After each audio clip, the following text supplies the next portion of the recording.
नमस्कार, मैं हूं सुमन कुमार। न्यूज़ अड्डा वही सुमन में आप सभी का स्वागत है। मेरे पीछे क्या है मैं आपको वही दिखाना चाह रहा हूं। इस वक्त मैं दिल्ली सचिवालय के बिल्कुल सामने खड़ा हूं। अब बताने की कहानी क्या है, तो मेरे पीछे दिल्ली सचिवालय है और सचिवालय से जुड़ी हुई एक खबर है जिसे मैं अपने दर्शकों को देना चाहता हूँ। हमारी लगातार कोशिश ये होती है कि मैं आपको उस तरह की खबर दूं जो अखबारों में ना हो, कुछ एक्सक्लूसिव चीज़ें बताऊं, कुछ ऐसी खबरें बताऊं जिससे सरोकार सीधे सीधे आपका हो, अधिकारियों का हो, और उन ईमानदार अधिकारियों का हो जो वाकई में ईमानदारी से काम करना चाहते हैं। तो दिल्ली सरकार में पिछले लगभग 1 साल 1.5 साल से, जब से Naresh Kumar as a chief secretary हुए और जब से LG वी.के. सक्सेना हुए, ईमानदार ऑफिसर को बढ़ाया गया, लेकिन जो पुराने ऑफिसर्स हैं वो माफिया बन गए। आपको सुनकर बड़ा अजीब सा लग रहा होगा, लेकिन हकीकत यही है, ऑफिसर ही माफिया बन गए। उसकी वजह यह है कि जो वरिष्ठ अधिकारी हैं, यानी वरिष्ठ अधिकारी में जो IAS हैं, दैनिक ऑफिसर हैं या दास में भी सीनियर ऑफिसर हैं, उनकी परेशानी ये रही कि वो 1 साल 1.5 साल या 2 साल में उनके उन पदों से हटा दिया गया है। लेकिन जो निचले लेवल के ऑफिसर जो बन गए हैं, जो इंस्पेक्टर लेवल के ऑफिसर हैं, उन्होंने लूट मचानी शुरू कर दी है। और ये लूट का कारोबार अब नहीं, लगभग कई सालों से चल रहा है। मैं एक डिपार्टमेंट की आज चर्चा करूंगा, क्योंकि मैंने अलग अलग डिपार्टमेंट की चर्चा की जिसमें कि अधिकारी ही लुटेरे बनने शुरू हो गए, लुटेरे बन गए हैं। उसी में अधिकारी लुटेरे कहाँ बने हैं उसकी मैं बात कर देता हूँ। और मैं आपको बता देता हूँ कि दिल्ली सरकार की जो सबसे ज़्यादा कमाई करने वाला जो विभाग है उसके बारे में बताता हूँ। वो कमाई करने वाला विभाग कौन सा है? वो है GST, goods and service tax. जी हाँ, वो हमेशा से निशाने पे रहा है। मार्च से पहले भी वहाँ बहुत सारी गड़बड़ियाँ हुई थी और जो वरिष्ठ अधिकारी थे उनको हटा दिया गया था। उसके बाद फिर 1 महीने पहले ही और भी कुछ अधिकारियों की वहाँ पोस्टिंग की गई। IAS और दानिक्स वहाँ बदल दिए गए, फिर से कार्यप्रणाली शुरू हो गई। अब ये माफिया कौन है? आपके जहन में यही होगा, अब ये माफिया कौन है?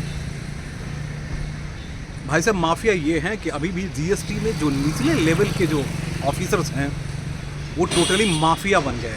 माफिया कैसे बनेंगे या कैसे होंगे ये बता दें आपको।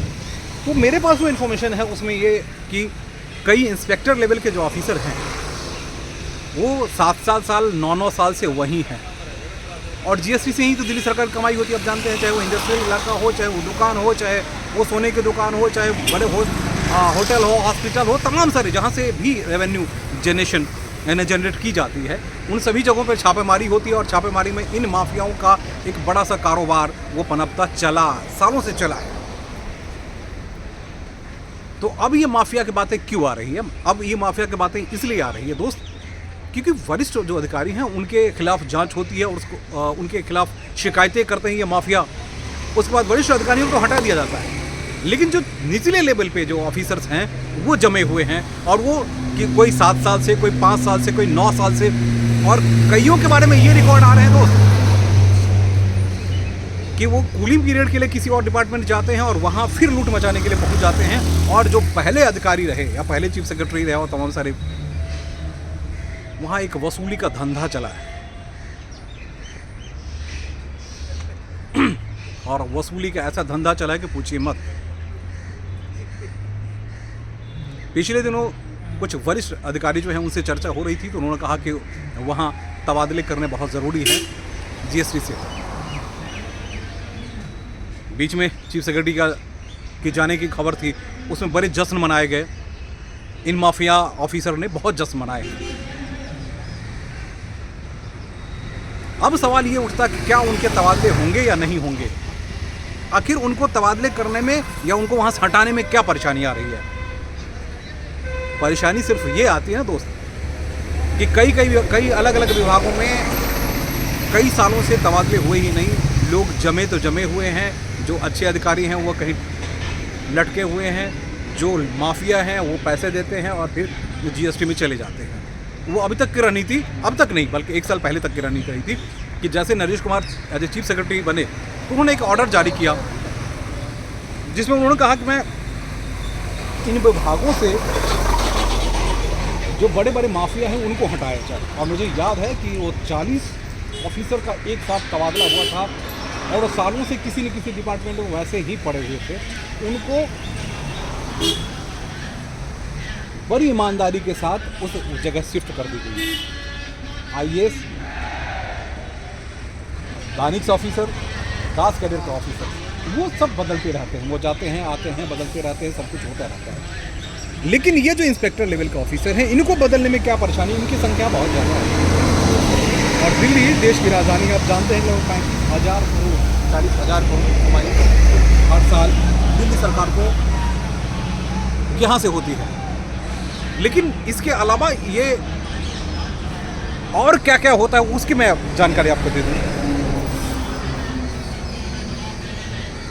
वहाँ कई ऐसे ऑफिसर हैं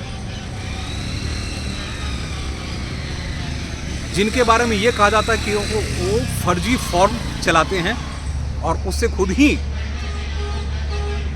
अपने रिश्तेदारों के नाम से या किसी और के नाम से वो खुद ही रिटर्न फाइल करवाते हैं और उसके बाद वो पैसे लेते हैं। वो भी हजारों करोड़ में सब कुछ हो चुका है। 2 साल 3 साल पहले की कहानी ये है।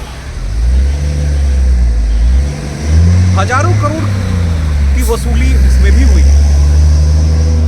नई व्यवस्था आते ही नए बदलाव करने की कोशिश की गई और बहुत कुछ हुआ।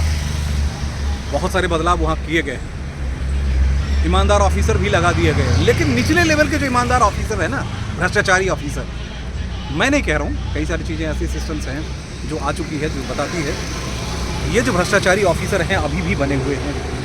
और विभाग की क्या मजबूरी है कि इनको हटाने में क्या दिक्कतें आ रही है। तो मेरे पास इन्फॉर्मेशन ये है कि जल्दी ही इनकी जो है वो पर कतर दिए जाएंगे।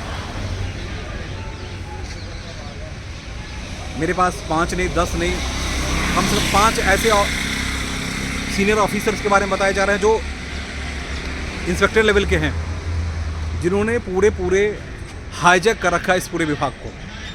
जो भी अधिकारी आते हैं आसपास घेर लेते हैं और उसके बाद इनका दुकानदारी शुरू हो जाती है। नतीजा ये है कि इनके नेक्सस इतने स्ट्रांग हैं कि जहां जैसे जिस हिस्से में चाहते हैं वही करवाते हैं। दुर्भाग्य है इस प्रदेश की, दुर्भाग्य है इस व्यवस्था की और दुर्भाग्य है इस विभाग का, क्योंकि एक दिल्ली सरकार का ही यह इकलौता विभाग है जिसमें अधिकारी वहाँ बहुत दिनों तक नहीं रह सकते, क्योंकि इस विभाग के लिए अलग से अपॉइंटमेंट नहीं होती है। नतीजा वहाँ जो भी जाते हैं वो लूटने की मुद्रा में जाते हैं और लूटपाट मचाते हैं, उसके बाद चले आते हैं। लेकिन कुछ ये जो इंस्पेक्टर लेवल और ये UDC लेवल और ये क्लर्क लेवल और ये यहाँ तक पहुँचने वाले जो सेक्शन ऑफिसर लेवल ऑफिसर है ना, वो सालों से इनका धंधा चला आ रहा है। मैं किसी ऑफिसर का नाम नहीं ले रहा हूँ, लेकिन जो जानकार ऑफिसर हैं वो समझ गए होंगे कि ये सुमन कुमार है, जिसके पास इन्फॉर्मेशन आ चुकी है और ये इन्फॉर्मेशन मैंने पास ऑन आगे भी किया है। और अधिकारी से गुजारिश भी है कि इन भ्रष्टाचारियों को जितनी जल्दी हो सके जल्दी से जल्दी किसी ऐसे गड्ढे वाले ऑफिसर में भेज दें, ताकि कोई और दूसरा अधिकारी भी वहाँ जाए और ईमानदारी से काम कर सके।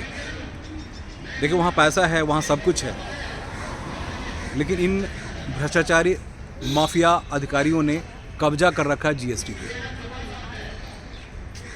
तो मुझे लगता है कि वो आने वाले दिन इनके लिए जो हैं अच्छे नहीं होंगे। नेक्सस की बात करते हैं तो आप जानते ही हैं कि इनका नेक्सस बहुत ऊपर तक होता है। अभी तक जितने कमिश्नर आते रहे, जितने CS आते रहे, वहाँ तक इनकी अप्रोच होती। पहली बार हुआ कि LG के पास या चीफ सेक्रेटरी के पास इनकी अप्रोच नहीं है, बल्कि वहीं एक घेर के उनको निचले के जो अधिकारी जो हैं उनको घेर के अपना व्यवसाय चला रहे हैं, दुकानदारी चला रहे हैं। और बड़ी दिलचस्प बात इसमें ये 2 चीज़ें और भी बता दूँ आपको। जिस अधिकारी ने इनके ऊपर सख्ती करने की कोशिश की, उन अधिकारियों के खिलाफ एक बड़ी लॉबिंग करते हैं और शिकायतों का दौर शुरू होता है और LG, PM और तमाम सारी जगहों पे ये भेज देते हैं। कितना बड़ा नेक्सस है। तो मुझे लगता है कि जल्दी ही इनके तबादले होने चाहिए। आप भी कमेंट करेंगे क्योंकि हमारे इसमें कई सारे ऑफिसर्स हैं जो हमारे दर्शक हैं, उनके लिए, जो ईमानदार हैं उनके लिए, जो ईमानदार नहीं है, भ्रष्टाचार भी नहीं है, कम से कम बीच वाले हैं, तो उनके लिए भी आप कमेंट करके ज़रूर बताइएगा कि इस तरह के और भी कहाँ काले कारनामे और ये भ्रष्टाचार माफिया, ये